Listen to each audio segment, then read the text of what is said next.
नमस्कार, मी पंजाब. पण राज्यात मात्र कोकण पट्टीतला घाटमाथ्यावरला पाऊस ते मात्र चालूच राहणार आहे.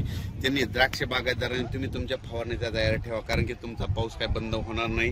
आणि राज्यात मात्र मराठवाड्यातला आणि पूर्व विदर्भ आणि पश्चिम विदर्भ या भागात देखील पाऊस असणारच आहे. म्हणजे 3-4 जुलैपर्यंत दररोज वेगवेगळ्या भागात पाऊस पडणार आहे. एकदम काय बंद होणार नाही, त्याच्यामुळे काही चिंता करायची गरज नाही.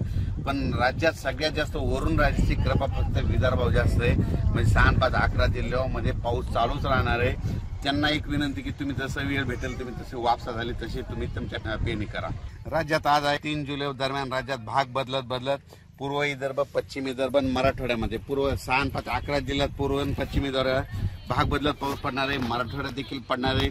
सांगायचं झालं तर हा पाऊस बीड जिल्ह्यात देखील आहे, लातूर जिल्ह्यात देखील पडणार आहे, धाराशिव देखील जिल्ह्यात पडणार आहे, परभणी जिल्ह्यात देखील आहे, हिंगोली शहर देखील आहे.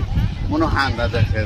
पण राज्यात सांगायचं झालं तर नांदेड जिल्हा, हिंगोली जिल्हा, वाशिम जिल्हा या ठिकाणी भाग बदलत पाऊस पडणार आहे. म्हणून हा अंदाज लक्षात, म्हणजे 3 जुलैपर्यंत हा पाऊस पडणार आहे. म्हणून हा अंदाज लक्षात येतात. राज्यातल्या सर्व शेतकऱ्याला सांगू इच्छितो की जसे वेगवार बसेल तसे शेतीचे कामं करत राहा.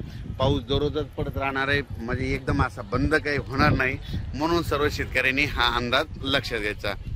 3-4 जुलैपर्यंत तिकडे देखील काही भागात पाऊस पडत जाईल. त्याच्यानंतर नगर जिल्ह्यात देखील आज बऱ्याच ठिकाणी पाऊस पडत जाईल.